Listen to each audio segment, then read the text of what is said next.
Labdien! Vārds uzņēmējiem šodien pievērsīsies diviem jaunumiem uzņēmējdarbības vidē. Sociālo tehnoloģiju augstskola ir kļuvusi par strīdu alternatīvo izšķiršanas veidu asociācijas biedru un rīko atvērto durvju dienas. Savukārt Rēzeknes centra rajona Katlmājā nodota eksploatācijai koģenerācijas iekārta, kas pilsētniekiem ļaus panākt zemākas enerģijas ražošanas izmaksas.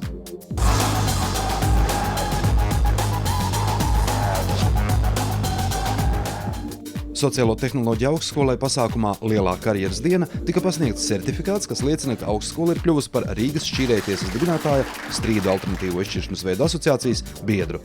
Tas ir tāds interesants situācija, tas šķīrējtiesa, ar kurām pašlaik notiek diezgan lielas reformas, jo valstī viņas bija saradušās milzīgi daudz, vai ko simtos, un tad viņas bija pārvērtušies par tādiem, kā lai saka, tādu, personīgu attiecību kārtošanas vietām gandrīz, vai ne?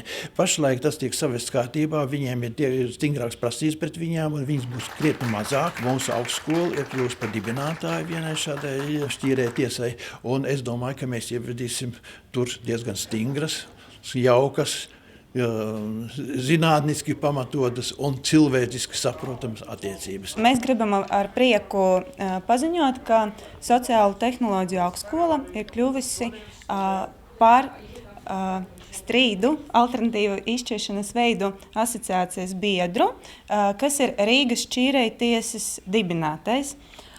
Un līdz ar to mēs sākam jaunu tādu posmi, un mums būs tagad nākotnē mums būs sadarbība, un mēs esam sarunājuši, ka labākie studenti varēs mūsu uzņēmuma Rīgas šķīrējtiesa iziet praksi.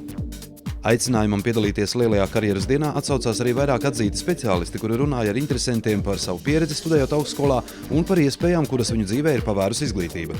Šeit iegūtās pamatzināšanas, kas ir bijušas bakalaura līmenī, ir bijušas pietiekamas un izsmeļošas, lai es veiksmīgi varētu turpināt savas studijas tajās augstskolās, kuras tiek atzītas vispār atzītas un par gana labu esam. Es šeit strādāju, pašreiz es vadu tiesību zinātņu katedru, mēģinu ieviest to, ko es uzskatu šeit būtu jāievieš, mēģinu izcelt tās lietas, kas būtu izceļamas un ar ko mēs varētu atšķirties no citiem. Gribētu īpaši izcelt, protams, šos te docētājus, kas strādā pie mums, jo pamatā tie ir cilvēki, kas ir savas jomas profesionāļi. Viņi zina ne tikai šo te teorētisko bāzi, bet arī praksē sastopamās problēmas. Protams, lielākais pluss, kas ir vēl joprojām saglabājies augstskola, ir nelielais studentu skaits, kas tik tiešām ļauj lekciju laikā nodrošināt šo te apakaļejošo saiti starp docētāju un klausītāju. Es pabeidzu šī skolā gan bakalaura virzienu, gan magistratūras virzienu jurisprudencei. Pašreiz es strādāju Valsts policijas Rīgas reģiona pārvaldē, lietvadības un koordinācijas biroja priekšniecēs esmu. Ko topošiem studentiem es gribētu novēlēt? Lai viņi nebaidītos attīstīt sevi dažādās juridiskajās jomās un arī ietu strādāt arī valsts policijā. Tam aicinājumam ir noteikti jābūt un interesē par jurisprudenci kā tādu ir. Bet tā viena galvenā lieta, ko es esmu ļoti daudziem, kam es esmu devis pirmās praktiskās darba iemaņas, tā laikam ir tā galvenā lieta, ko vajag pateikt, ka vienmēr vajag atcerēties, ka aiz katra papīra ir dzīves cilvēks. Un ja aiz dokumentu, aiz kādu uzrakstītu papīru, teikta vārdu, jurists aizmirst, ka tur ir dzīves cilvēks ar savu likteni, ar savu kaut kādu dzīves stāstu, tad tas cilvēks ir, maigi izsakoties, bīstams, un viņam ir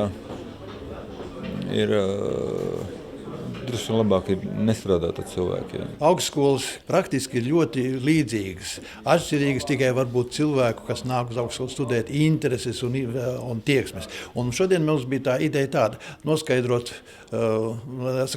ļaut tiem, kas ir beiguši, pastāstīt, kā viņiem apmierina tās studijas šajā augstskolā, un tiem, kas vēl turpina studēt, ko viņi varētu sagaidīt un ko viņi pat varētu prasīt. Man bija tāda tēze, ko es pateicu, ka ja cilvēks ir ieradies mūsu augstskolā un samaksājis par studijām, varētu teikt, ka zināmā mērā viņš ir nopircis daļu no šīs augstskolas. Un ar šo daļu viņš var operēt kā ar savu īpašumu un prasīt un vēlēties, ko viņš grib. Pašlaik ļoti daudz mums valstī runā par tā saucamā izglītības reformām. Bieži vien tiek izvirzīts pirmām kārtām tas, ka mums te ir slikti, mums te nepareizi un tam līdzīgi. Visa mūsu šī pieredze no neatkarīgās Latvijas sākuma, tās atjaunošanas sākuma laika rāda, ka ievirze mums ir bijis diezgan pamatota un diezgan pat efektīga. Un es varētu teikt uz pasaules fona, ko es pats varu pateikt no savas pieredzes, es diezgan daudz bijis ārzemju augstskolās. Mēs izskatāmies ļoti pat normāli. Nav sliktas vai labas augstskolas, jo tās, kas eksistē, un sevišķi tā kā mūsējā,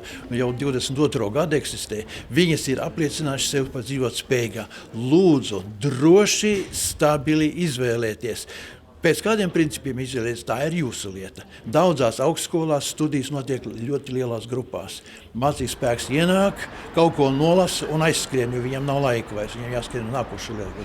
Mums tā veidā mācības spēku nesteigā. Nāciet pie mums, un te būs atkal ģimeniskais moments. Jūsu mācības spēks būs tā kā tēvs vai māte, kas ar jums strādās tajā laikā tādās ģimeniskās attiecībās.